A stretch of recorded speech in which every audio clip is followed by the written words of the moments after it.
y'all? Farmer Dre back at it. It's another beautiful day here on the farm, but I want to thank everybody for stopping by. If you haven't already, go and hit that subscribe button, go ahead and smash that like button if you guys enjoyed today's video.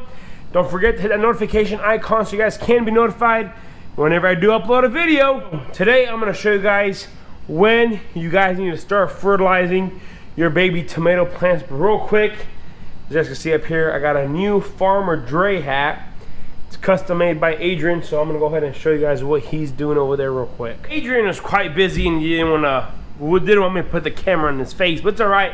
But anyways, he started making custom hats. I think I mentioned this in my last video, but now if you guys want a custom hat with a leather patch like this, it could say anything on it. We have some of these and the Our Real Farmer logo on some hats on the website, so go ahead and check out the link in the description box below, or realfarmerdre.com/shop.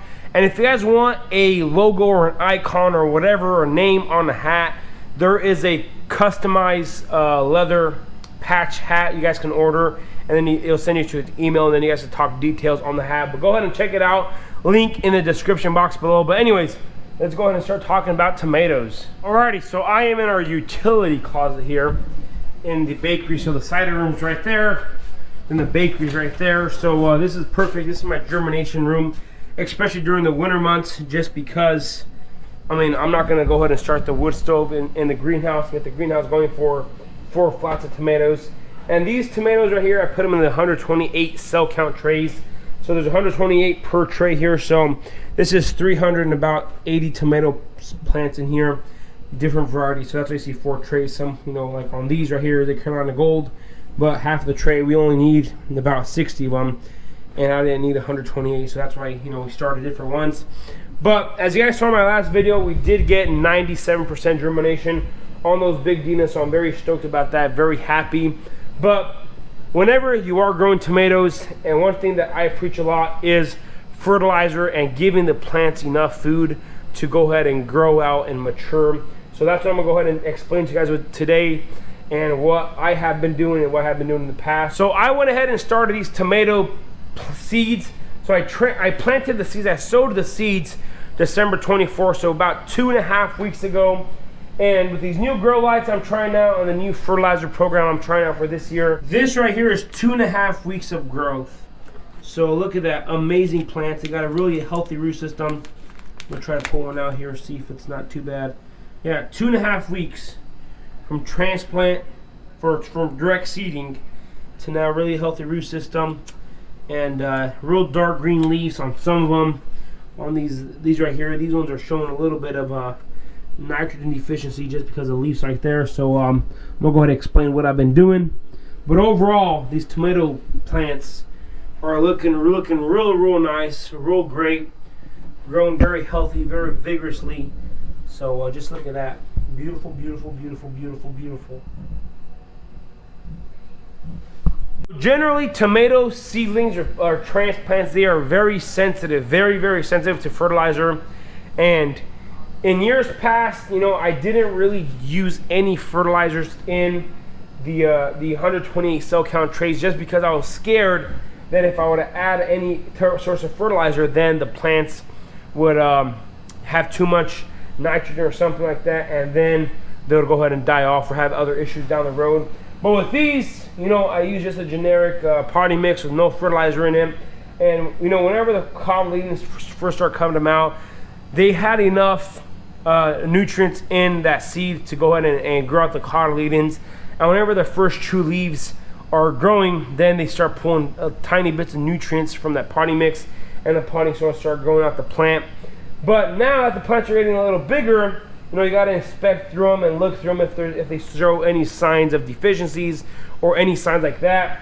So as you guys saw there, there's a little bit of yellowing on the leaves, and that's just a sign that they need a little bit of fertilizer to give them an extra boost. And the thing about fertilizers, whenever they're young like this, you don't want to give too much, like I said earlier, because you could destroy your entire crop. So I'm going to show you guys exactly what I do, and you know, it seems to be working. I fertilized these for the first time on Saturday, I believe, and today is Tuesday. So it's been a couple weeks since I fertilized, or for a couple days since I fertilized them. So I waited a couple weeks until I fertilized them for the first time. But all I did is I got a triple 20 fertilizer. It's just a, I think it's a the Peter's brand. Morgan County Seed, where we bought it from. That's the only triple 20 fertilizer I had. So that's all I bought. It's just a triple 20 fertilizer, 20% nitrogen, 20% phosphorus, 20% potassium. So I went ahead and put a, I think it was a third of a pound of fertilizer, maybe a half pound. I didn't really measure it out. I just kind of eyeballed it out. I probably should have measured out on the scale, on a precise scale. But the scale I have in the chemical trailer or in the fertilizer trailer is not really accurate, so it varies a little. So I think it's more of a half pound of fertilizer in this 5-gallon bucket.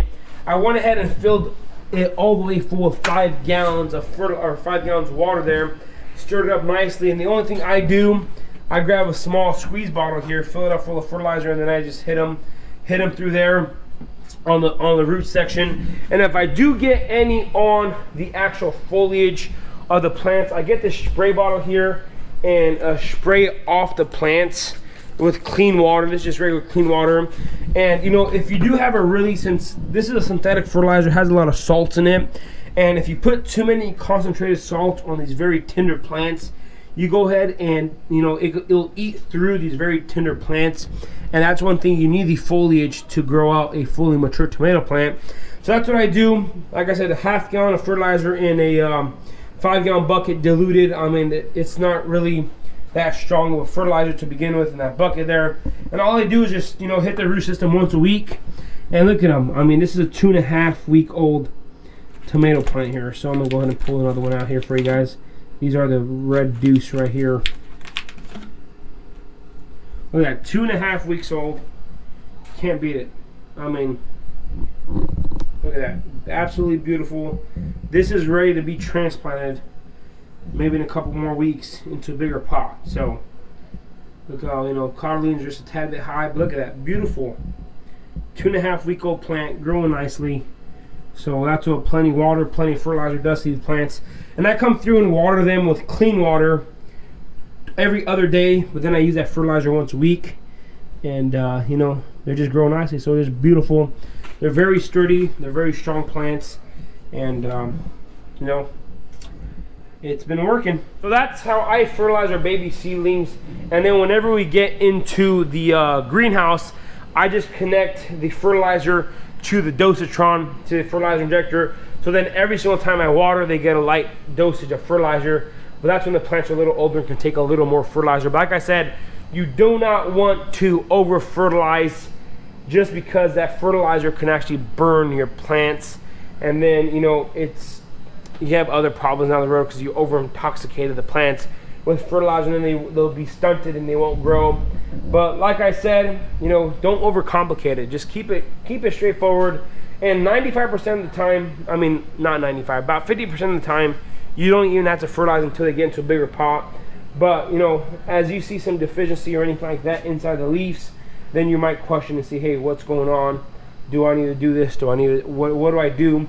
But if the tomato plants are looking healthy, then there's no point of doing something. Like I said in my other videos, if there ain't nothing wrong, you ain't gotta fix it. So, like I said with these things, you know, if you don't see a deficiency or any other color change, then you don't have to fertilize. But if you do see a little bit of a color change in the leaves that's turning a little yellow or anything like that, you know, look it up, see what the disease is or the deficiency is, and then you can, you know, amend the tomato plants and the soil to what, you know, the tomato plants need. I saw a comment in my last tomato video, and someone said, why don't I install a fan so that the tomato plants could, you know, get some air movement so they could be a little stronger and sturdier. But these tomato plants right here, these are the big Dinas. They are super sturdy, as is, you know, they're not super leggy or anything. And the only time you will need to put a fan, install a fan, is if they get super leggy. But as you guys can see here, they are not super leggy. They're very sturdy tomato plants, and that's just, you know, right amount of light and the right amount of heat and the right amount of water makes this a really strong, sturdy tomato plant. So we got the big red deuce there on that side. Some more big Dinas right there. More red deuce, the Carolina Golds, and then more of the big Dinas here. So tomatoes are looking great, so you can't beat it. Just figuring it out one day at a time. So these will be ready to transplant before we know it. So in years past, the last week of January, I go ahead and transport these or move them into our greenhouse, and that's when I get it started, and then I just make a smaller room in our greenhouse for these 4 trays, and then I transplant them into bigger pots. In years past, I used those 4-inch pots, but this year I might just transplant these in 50 cell count trays because we have so many of those trays from the strawberries, and they're just so much easier to maneuver and move around in those 50 cell count trays. Or I might just find some like 30 cell count trays or something like that, something with a little more space and a little more room, so that, you know, the only issue I had with those 4-inch pots is whenever it was time to transplant, the transportation from the greenhouse to the high tunnels was a little much. But if I could have them in a solid tray, it makes my life a whole lot easier. So, you know, that's what I'm still looking forward to doing. And I mean, I'll just play as the days come, go by, and as we get closer and closer to moving them in the greenhouse and then transplanting them. But so far, in this germination room here with a small heater with the lights, it's been growing. Everything's been growing nicely, and just keeping an eye on things, seeing how the plants are looking. Like I said, it's just, there's no one way of doing it, but you find what works and just keep on doing it. This is gonna be pretty much it for today. Like I said, that's how we fertilize, or I fertilize my tomatoes in here, just for a couple times in here, and then we go ahead and move them out there, and then it's a different story and different ball game. And then whenever you transplant them in the bigger high tunnel. But I am working on a complete fertilizer tomato program guide, so that anybody who uses my guide can put my program in application and be successful with tomato growing. So that's what I'm working on. And it's just putting things together, putting data together, putting the right nutrients together, and making sure that tomato plants are happy. So like I said, it's all a work in progress, and you got to find out what works for you and try it out a couple times to see how it turns out, and then you find the key to success. So this is going to be pretty much it for today. If you guys haven't already, go ahead and hit that subscribe button. Go ahead and smash that like button if you guys enjoyed today's video. Don't forget to check out the Real Farmer hats or the Farmer Dre hats down in the description box below. I want to say thanks for watching up to this point. You guys have a good day, and we will see you next time.